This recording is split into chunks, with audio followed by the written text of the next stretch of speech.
श्री गणेश दत्त गुरुभ्यो नमः। श्वासे श्वासे श्री दत्त नाम। सर्वप्रथम माझ्या स्वर्गीय माते पित्यांना वंदन करते। इंदौर स्थित माझे गुरुवर्य सद्गुरु अण्णा महाराज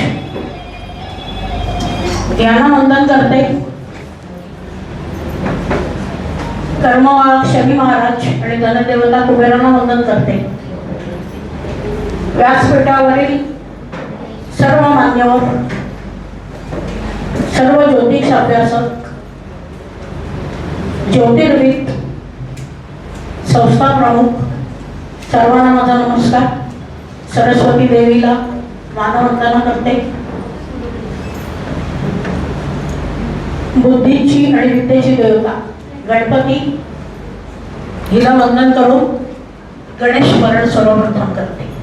प्रणम्य शिरसा देवं गौरी पुत्रं विनायकं भक्तावासं स्मरे नित्यं आयुकामार्थ सिद्धये।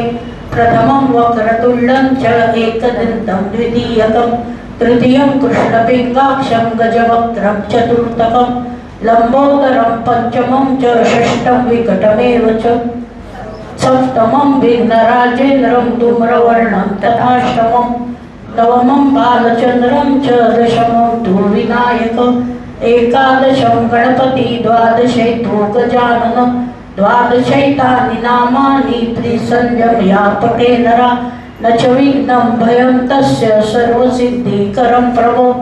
विद्यार्थी लभते विद्या धनार्थी लभते धना पुत्रार्थी लभते पुत्रा मोक्षार्थी लभते गति। जपेत गणपति स्तोत्रं षडं मासे फलं लभेत् संवत्सरेण सिद्धिं च लभते नात्र संशया। अष्टभ्यो ब्राह्मणे भिक्ष लिखित्वा या समर्पयेत् तस्य विद्या भवेत् सर्वा गणेशस्य प्रसादता। इति श्रीनाथपुराणे संकष्टनाशनामो श्री गणेश संपूर्ण। माझ्या आजच्या विषयाला सुरुवात करते। नित्य उपासनेचे महत्व असा आजचा विषय आहे।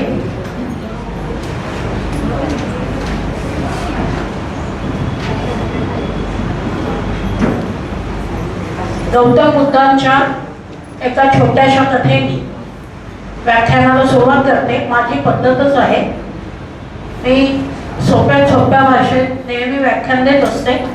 याचं कारण सर्वांना ते समजलं पाहिजे, उमजलं पाहिजे।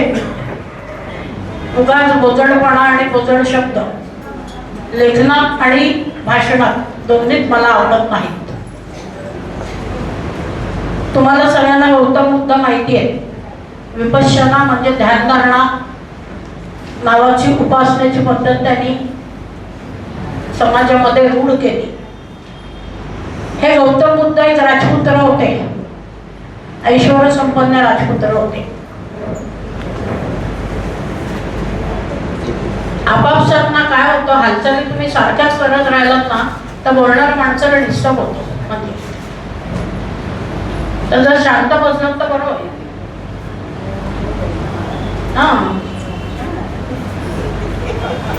माझा विषय गौतम बुद्ध ऐश्वर्य संपन्न राजपुत्र होते आणि एक दिवस राजधानीतून बाहेर पडल्यानंतर, खरं म्हणजे आपल्याला खोटा इतिहास सांगितला गेलेला आहे, त्यावेळेला पाणी प्रश्न पेटलेला होता तिथे आणि पाणी प्रश्न तीव्र झालेला असताना त्यांना देशद्रोहाचा खटला भरून तिकडनं त्यांच्या राजधानीतून परांगणा करण्यात आलं होतं। खरं म्हणजे गौतम बुद्ध, तर गौतम बुद्ध जेव्हा निघाले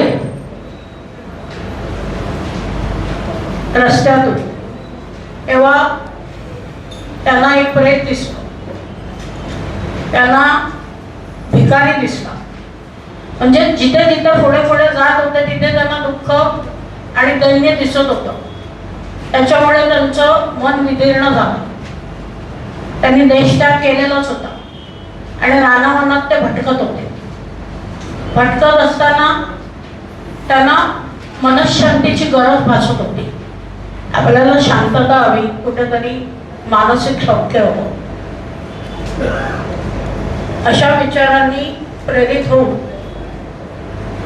त्यांना बोधिसत्व असं म्हणतात. बोधिवृक्षाखाली ते ध्यान धारणेला बसले आणि उग्रतम तप त्यांनी केला. हा तप इतका उग्र होता की त्या तपामध्ये त्यांना त्यांचे 7 जन्म दिसले. त्याला विपश्यना असं म्हणतात. ज्या वेळेला विपश्यना ध्यान धरण्याचा प्रकार तुम्ही करता तो खूप कठीण आहे. त्याच्यात तुम्हाला सगळे जन्म दिसतात आणि त्या जन्मात तुम्ही काही चांगलं वाईट कर्म केलेलं असतं ती सगळी तुम्हाला दिसतात. तसं त्यांनी गतजन्मी काय कर्म केलेली घडलेली ती सगळी दिसली आणि उग्र तप करून ते शुद्ध झाले. बुद्ध म्हणजे शुद्ध आणि ध्यान धारणा म्हणजे विपश्यना नावाचा उपासनेचा एक प्रकार त्यांनी या जगाला दिला. त्यापूर्वी ही तो आपल्या समाजामध्ये रूढ होता. पुराण काळापासून ऋषींनी राजांनी उग्र तप केलेले आहे, खूप तप केलेले आहे. शेवटी उपासना माणूस कशासाठी करतो? वेळ जात नाही म्हणून करत नाही. उपासनेचा संबंध कुठेतरी आपल्या मानसिक संतुलनाशी आणि मनस्वास्थ्याशी, मानसिक शांततेसाठी असतो. काय रडायला होतं?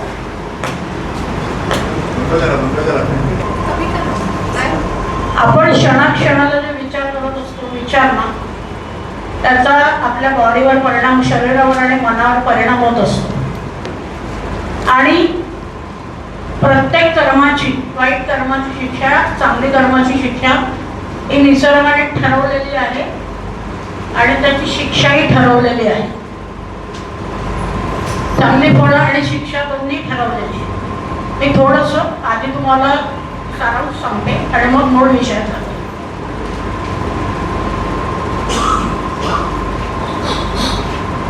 ज्या वेळेला कुठला तरी आपल्या विभागातला एखादा नेता असतो, आपल्याला माहिती असतं त्यांनी खून केलेला आहे आणि तो बिन बोबाट आणि मोकाट फिरत असतो, आपण काय म्हणतो?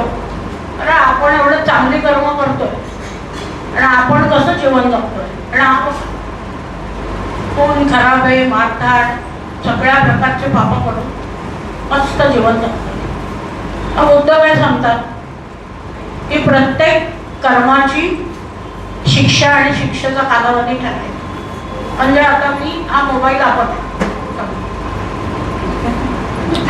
मी आपटला आणि तो केला मी तर ते कर्म मला चिकटलं. ते कर्म चिकटल्यानंतर त्याच्या शिक्षेचा कालावधी ठरलेला आहे. त्यामध्ये पण चालेल 3 वर्षानंतर त्याची शिक्षा मला मिळणार आणि ती नाही मला मिळाली तर त्या कर्म मला चिकटतं आणि ते चिकटतं, त्याची शिक्षा न भोगल्यामुळे पुढच्या जन्मी ते चिकटून येतं. मग तुम्हाला रोग होतात, तुम्हाला संकट येतात, तुम्हाला संघर्ष, अपयश, मानहानी, अपघात, गरिबी जीवन अशा प्रकारचे भोग आणि क्लेश भोगावे लागतात. मग ते 7.5 असो पण नसो ते तुम्हाला भोगावेच लागतात. म्हणून माणसाची कर्म ही जास्तीत जास्त चांगली होती. आता तुम्ही कलियुगात जीवन जगताय, तुम्ही सगळे बहुतेक 99% गृहस्थाश्रमी आहात. म्हणजे विवाह झालेले आहात, ज्यांना मुलं आहे, कुटुंब आहे. माझ्यासारखं कोणतरी एखादा आहे.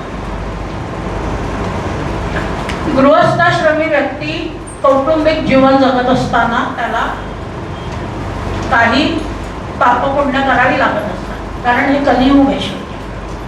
आणि ज्या वेळेला ब्रह्मदेवाकडे कली गेला, गुरुचरित्रामध्ये त्याचं वर्णन, तेव्हा एका हातामध्ये जीभ होती, एका हातामध्ये त्याचं लिंग होतं. म्हणजे आणि तो हसत होता. ब्रह्मदेवाने कलेला विचारलं की तू का हसतोय? तर त्यांनी खदा हसून सांगितलं की हे युग कली म्हणजे माझ्या नावाने कलियुग म्हणून प्रसिद्ध होईल आणि खाणं आणि अत्यंत घाणेरडं बोलणं आणि वासना याच्या आधी हे युग जाईल. त्याच्याप्रमाणेच कलियुगामध्ये तुम्ही जीवन जगत असताना काय चालतं ते बघताय. म्हणून गृहस्थाश्रमात असला तरी चांगले गोष्ट चांगलं जीवन जगण्याचा प्रयत्न तुम्ही केला पाहिजे. आता उपासना म्हणजे काय?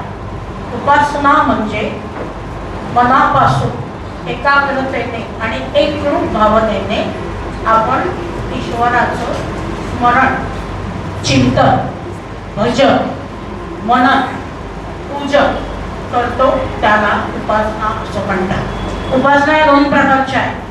माझ्या कुठल्याही पुस्तकात उपासना म्हणजे काय आणि उपासनेचे दोन प्रकार हे मी देतेच देते, कारण प्रत्येक वाचक हा नवीन जोडलेला आहे अशा पद्धतीने त्या पुस्तकाचं लेखन करायचं असतं.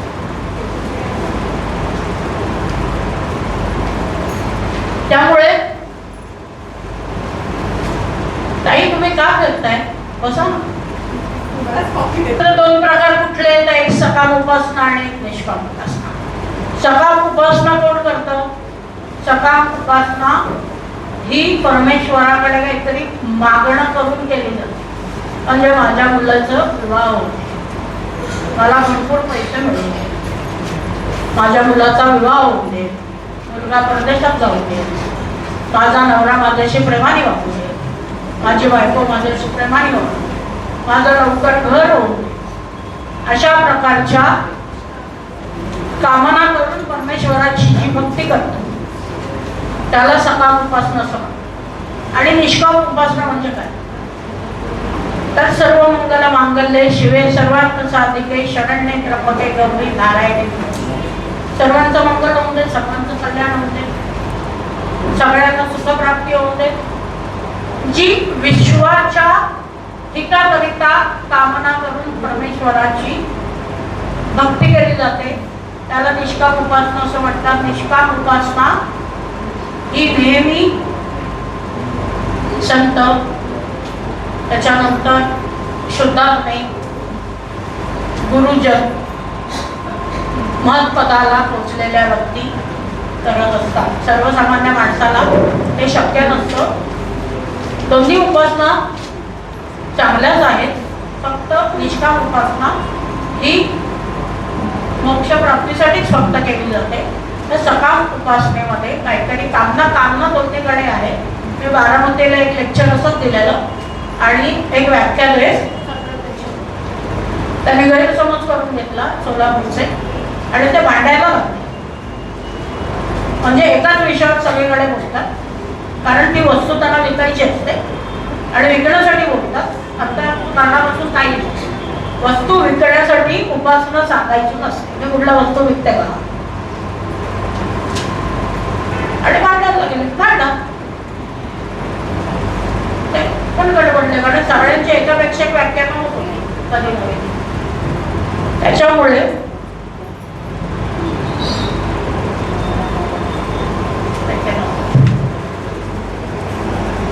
आता प्रत्येकाच्या देवता आणि आराध्य देवता वेगवेगळ्या असतात. कुलदेवी असते, कुलदेव असतो. पहिला तर त्याला वंदन करायचं असतं. आपण काय करतो? कुलदेव आणि कुलदेवीलाच वंदन करत नाही आणि बाकीच्या देवांच्या उपासना करत राहतो. तर कुलदेवीची उपासना नेहमी बुधवारी करायची असते. वेणी किंवा गजरा ज्यांची कुलदेवी आहे त्याने बुधवारीच वेणी किंवा गजरा अर्पण करायचा आणि कुलदेवाला कधीही चालतं. वर्षातून एकदा सरळ साधी सोपी तुम्हाला उपासना मी सांगते आणि नंतर महत्वही सांगते त्याचं आणि कसं आपण उपासक चांगले का होत नाही हे सुद्धा सांगते. वर्षातून एकदा कुलदेवीचा मान द्यायचा असतो. मग तुम्ही कधीही जा, यात्रेला जा, जत्रेला जा, उत्सवाला जा, कधीही जा. कुलदेवाचा मान आणि कुलदेवीची ओटी ही वर्षातून एकदा भरलीच पाहिजे. रोज कुलदेवाचं स्मरण तुम्ही उठून केलंच पाहिजे. ते केल्यानंतर आई आणि वडिलांकडच्या पितरांना वंदन करायचं. आई वडील जिवंत असतील तर त्यांना नमस्कार करायचा, नसतील तर फोटोला नमस्कार करायचा. आई वडिलांचा फोटो घरात लावायला, ऑफिसमध्ये लावायला काही अर्थ नसते. आई वडील म्हणजे पिता नाही. आई वडील कुठेही गेलं तरी आपल्या मुलांना आशीर्वादच देत असतात. त्यांचा कोप बी होतोय, सगळं खोटे. माझे गुरु आहेत, त्यांच्या देवाऱ्यांच्या खाली फोटो आहेत आई वडिलांचे. आई वडिलांना नमस्कार करूनच पूजेला उभे राहतात. त्याच्यामुळे सगळं खोटं सांगतात, कोण सांगतात ते त्यांना उपासना म्हणजे काही कळतच नाही. कचरा कोप होतो. काय कोप करणार? तुमचे आई वडील गेलेले आहेत, त्यांचं माया असते तुमच्यावर सावली असते. मी तुम्हाला सांगते, मी नेहमी उदाहरण देते. लिंग रूपात शनिदेवांची स्थापना केलेली आहे रुद्रमादित्य आणि पूर्णपीठ आहे उज्जैन, शिप्रा नदीच्या काठात. मी एकदा तिथे गेले तर शैलेंद्र गुरुजी होते. तर शैलेंद्र गुरुजींना मी कधीच नव्हते भेटले. शनीचा एवढा मोठ्या पुजारी बँकेत अकाउंट पण त्याने मला सांगितलं, बघून तुमच्या मागे तुमच्या आई येते आणि तुमचा गुरु येते आणि तुम्हाला आश्रम स्थापन करायचा आणि या साली तुमचा आश्रम. इतकी अंतर्ज्ञान शक्ती त्यांना होती. आई वडील तुमच्या रक्षण करत असतात, गेलेलंच नाही. त्यामुळे त्यांचा फोटो जरूर लावायचा. काही आत्मवित्म अडकत नाही. किती खोटं सांगितलं. आई वडील म्हणजे पितर नाही, अजिबात नाही. आई वडिलांना वंदन केल्याशिवाय दिवसाचं काही चंद्र सूर्य सारे आई वडिलांमुळे तुम्हाला दिसतं. आम्ही कधी भाषणाला उभं राहताना आई वडिलांचं आणि गुरूंचं स्मरण केल्याशिवाय माझ्या पुस्तकावर आई वडिलांचा फोटो असतो. त्यांना पहिलं वंदन, इतरांना दोन्हीकडच्या वंदन, त्याच्यानंतर शनिदेवांचं कर्मवाहक आहे जरूर वंदन करायचं. धनाची देवता कुबेरांना वंदन करायचं आणि मग दिवसाला सुरुवात करायची. त्याच्याशिवाय करायचीच नाही. नित्य उपासनेतली तुम्हाला पहिलं मी मर्म सांगितलं. दिवसाची सुरुवात असं करा. इतर तुमचे संतुष्ट असतील, आई वडिलांचं तुम्ही स्मरण केलं तर तुम्हाला भरभरून आशीर्वाद भेटतो. मग तुम्हाला पंचोपचार पूजन करायचं असेल तर तुमचं सगळं प्रातःविधी आटपल्यानंतर पंचोपचार पूजन करायचं. पंचोपचार पूजन म्हणजे काय? 5 प्रकारचे परमेश्वराला उपचार करायचे. याला पंचोपचार पूजन असं म्हणतात. म्हणजे देवाची तसबीर किंवा मूर्ती स्वच्छ पुसायची, त्याला हळद कुंकू अक्षता व्हायची, त्याला तुपाचा दिवा सकाळी आणि दिवे लागण्याच्या वेळेला तिळाचा तेलाचा 2 वाटींचा दीप लावायचा, उदबत्ती दाखवायची, धूप दाखवायचा. त्याच्यानंतर पुष्प अर्पण करायचं. पुष्प अर्पण केल्यानंतर काही नाही तर खडी साखर किंवा साखर ठेवली तरी देवाला चालतं. काहीही मोठं करण्याची गरज नाही. आपल्याला काय वाटतं, घाण्याची कर्म करायची आणि देवाला मोठमोठे पेढे, लाडू, बर्फी आणि काय आपण ठेवतो. असं करण्यापेक्षा, एवढं ठेवण्यापेक्षा कुठल्या तरी ज्याला मिळत नाही त्या गरीबाला खायला एखादा दिवस, म्हणजे कळत नकळत दान होतं. आणि मी मिठाई आणल्यानंतर ही पहिली मिठाई आहे ना, माझ्या कचरेवाल्याला देते, वॉचमनला देते, घरच्या कामवाल्या बाईला देते. तुम्ही चतुर्थ श्रेणीतल्या लोकांची जी जेवढी सेवा करा तेवढी ती शनी महाराजांना पोचते. दुसरा नमस्कार करायला आणि तेलाचे गळे ओटायची गरज नाही. माझा भाऊ मला ओरडतो नाही, म्हणजे माझा भाऊ मला नेहमी ओरडतो, तू काजू कतरे का देते?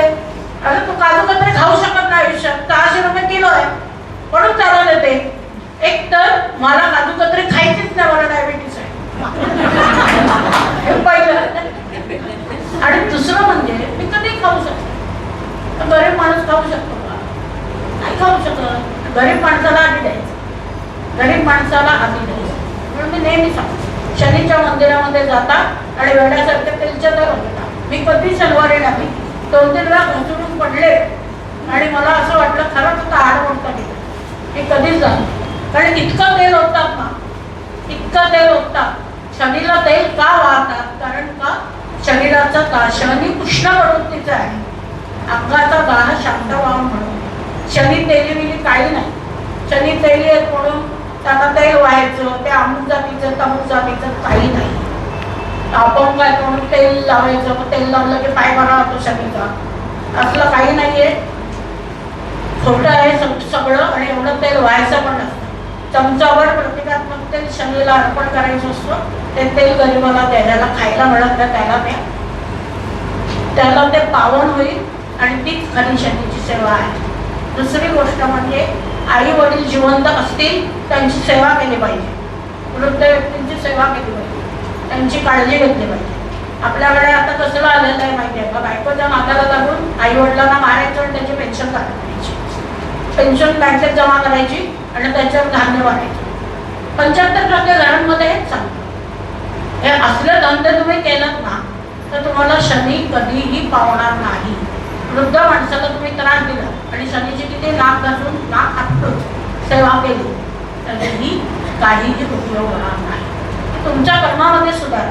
माझी संपूर्ण भरभराट साठ्यासाठीच झालेली आहे. याचं कारण माझं कर्म मी चांगले ठेवण्याचा प्रयत्न केला. माझ्या आई वडिलांची मी सेवा केली. कुठलीही वृद्ध व्यक्ती असेल त्याला सापडण्याचा माझा प्रयत्न माझ्याकडनं होईल तेवढं. एवढं तरी तुम्ही केलं तरी खूप झालं.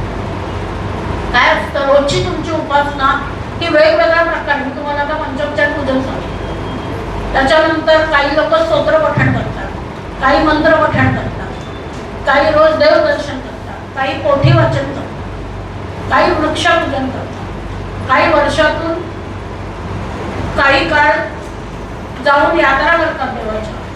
वेगवेगळ्या पद्धतीने तुम्ही नित्य उपासना करत असता. काही उपास करतात, काही देवाला नवस सांगतात. तर प्रत्येकाची नित्य उपासना करायची पद्धत वेगवेगळी आहे. आणि काही लोक गुरु करतात. गुरु दोन प्रकारचे असतात. एक अध्यात्मातला गुरु असतो आणि एक मनुष्य देहातला गुरु असतो. अध्यात्मातला गुरु काय करतो? अध्यात्मातला गुरु कोणाला म्हणायचो? स्वामी समर्थ आहे, त्याच्यानंतर तुमचे शंकर महाराज आहेत, कलावती देवी आहे, गजानन महाराज आहे. हे सगळे अध्यात्मातले गुरु झाले. आणि माझे गुरु आहे ते जिवंत आहे, सद्गुरु अण्णा महाराज. तसे तुम्ही गुरु केले तर त्याला मनुष्य देहातला गुरु म्हणतात. आणि मनुष्य देहातला गुरु असतो त्याला हिंदू धर्मात फार महत्व देण्यात आलेलं आहे. कारण तो तुम्हाला मोक्षप्राप्तीचा मार्ग दाखवत असतो. आध्यात्मिक गुरु पण दाखवतात, पण सगळ्यात प्रभावशाली मनुष्य देहातला गुरु असतो. कारण तो दीपस्तंभासारखा असतो. तो तुम्हाला दीपस्तंभ काय करतो? एखादं जहाज पाण्यामध्ये अडकून भटकटलेलं असतं, ते भरकटलेलं जहाज असतं त्याला दिशा दाखवण्याचं, म्हणजे पाण्याच्या वाळात कसं यायचं. तसं तुम्ही कुठल्या प्रवाहात अडकलेल्या त्या बाहेर येण्याचं दिशादर्शन तुम्हाला गुरु करत असतो. फक्त तुम्हाला संकेत कळले पाहिजे की हे आपल्याला गुरु सांगतात, त्याच्या मागे काहीतरी कारण आहे आणि तुम्ही त्याचं आज्ञापालन केलं पाहिजे. जर तुम्ही आज्ञापालन केलं तर तुम्ही त्या वाईट प्रवाहाच्या बाहेर येणार. त्यामुळे गुरु चांगला केला पाहिजे. आता ज्या गृहबाजीच्या मागे लागले तुम्ही बघितलं ना तर प्रवचन ऐकायला किती लागणार. तर अनंत बापूंची प्रवचन ऐकायला पूर्वी मैदानाच्या मैदानं भरायची का? असं म्हणजे सगळे पांढरपेशी नोकरी करणारी लोक नोकरीवरून आले की तिकडे. पहिलं तुम्ही खरं बोला आणि मुलांना खरं बोलायला शिकवा. तुम्ही स्वतः खोटं बोलणार आणि मुलांना सांगणार तुम्ही खरं बोला, असं चालत नाही. आणि जे गुरु असं सांगतात माझा अंगारा वाटा, माझा पेन वाटा, माझी पट्टी वाटा, माझं पेन्सिल वाटा, माझा रबर वाटा, माझे फोटो वाटत राहा, त्यांच्यापासून 4 हात लांब राहा. हा भिकार नंदा आहे. मला मी एकदा 10 अंगाराच्या पुढ्या घेतल्या दत्त माऊली संस्थानात. तर मला अण्णामातांनी बोलावलं आणि सांगितलं कशासाठी. म्हटलं मला पत्रिका दाखवायला येणं. तर म्हणाले इकडनं घेऊन जायचं नाही, इकडे जेवढं दर्शनाला येतील तेवढ्यानाच अंगारा देणार. तुझ्या पुढच्या 4 पुढं उचल आणि घेऊन जा. अजिबात द्यायचं नाही कोणाला काही, अजिबात कोणालाही अंगारा द्यायचा नाही. त्याच्यामुळे जे आणि अंगारा सुद्धा विकतात. आता अध्यात्म धंदा झालेला आहे. लोक अध्यात्मातले लोक कार्यक्रम भाड्याचे पैसे नाही आणि तुम्हाला त्या भीक लागते आता कोणाचे काय देणं. गाडी भाड्याचे कसं जाऊ नका ना, कशाला जात आहे, जायचं नाही. ते जसंही बोलावलं मग मला हे दे, मला ते दे, हे दिलंच तर मी ते दिलंच तर मी असल्या अटी म्हणजे उदाहरण देते. असल्या अटी आणि तटी तुम्ही घालून तुम्ही जाताय आणि सगळ्यांनी मग स्थापन केले आहेत आणि परदेशातल्या सगळ्या देणग्या येत आहेत त्या आपल्या खातायत, खाऊन खाऊन टम्म झालेले आहेत. अर्धे लोक जेलमध्ये जात आहेत. तुम्ही गरिबांना काय वाटतं, अन्नदान तुम्ही किती करता. आश्रमामध्ये अन्नदान होतं. माझा मित्र आहे संजय गाडे, आता उपमहापौर झाले मुंबईचे, माझे एकदम खास मित्र लहानपणापासून. मी तिकडे हायवेवरून जात होते तर तिकडे मी चित्र बघितलं राधेबा म्हणून. त्याला मी फोन लावला, तुला काय वेळ लागलाय, कोणाकडून फोटो जातो म्हटलं मला माहितीच नाही. शिंदे गटाचे प्रकाश सुर्वे म्हणून आमदार त्या भजनी लागले. तू त्या धंद्यात पडू नको, तू त्या धंद्यामध्ये पडू नको राधेबाच्या. कारण आपल्याकडे गुरु स्त्री असो पुरुष असो आपण त्याला लांबून, आम्ही अण्णा म्हणत असो खाली मान करून लांब उभे राहतो. गुरु मातेला पण उचलून घेतो, तिच्याबरोबर पण डान्स करतात. ते असले धंदे करणाऱ्या माणसाकडून फोटो लागतात. कसली मान, कसली मान. ते मिठाईवाला म्हणून आहे तो आपल्या पैसे छापतोय, माहिती आहे ना तुला राधेमा, ती मान आहे. त्याला 2-3 वेळ चष्मा लावून म्हटलं तुझा फोटो बघितला, अरे विरोधक तुला लक्ष करतील उद्या, वेळ लागला का तुला, काढून टाक. कसलं तिच्या नादा लागतो त्या बाईचे. काय करा, आम्ही जात पण नाही. 2 ठिकाणी मी गेलेले नवरात्रीला, ते येणार म्हटलं मी तर पळ काढला. काय काठी बिटी अशी डोक्यावर ठेवते, चू मंतर चू मंतर चू मंतर. अरे काय चू मंतर, कोण म्हणतात. अशा लोकांना हे अध्यात्माचं असलं धंदा करतात ना, पाठवतात लोकांना फसवायची कामं करतात ना, त्यांना आतमध्ये टाकतात. एक चांगलं 2-3 वर्ष भुजबळ कसं गेलेले 8-3 वर्ष, त्याचे आता आवाज कमी झाला. त्याला शनीने असा हिस्सा दाखवला, तिथं गेला, तिथे नस्तल बोलला आणि सगळं मोठं शनीला तर मोठं आपलं नाव सुशोभीकरण. शनी आहे तुझ्या फंदामध्ये आहे ना. 3 महिन्यानंतर जेलमध्ये 3 वर्ष. आता आवाज फुटतोय, कंठ फुटतोय, तरी त्याला राज्यसभेवर जायचं. त्याला हाव म्हणतात, त्याला हाव म्हणलं म्हणून हाव धरून काय म्हणते. पैसा किती जातात उदाहरणं बघतोय, कसे जीवानीचे लोक जात आहेत. पैसा तुम्ही लोकांच्या पैसे खाताय, जमिनी खाताय, हे करताय ते करताय आणि कसली उपासना करताय.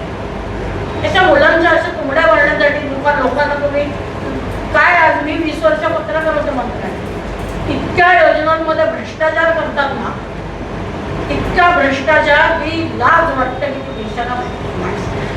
आणि काय पस्ताय का तुम्हाला ना, तुमची लाकडं आणि भोगा पण नाही मिळाला. ही परिस्थिती माणसाने कसं राहायला पाहिजे. तुम्ही काय सोन्याचं लोक खाता. एक आता 90% लोकांना मंत्रिमंडळ भाजपच्या माझा मित्र एक जण पण नाही घरी आहे म्हणतात. ऑफिस राहू नको, त्यांना माहिती आहे मला तोंडाला घाबरत घरी उभं पण नाही राहत. काय माहिती दरिद्री साडे काय करतात सगळं माहिती.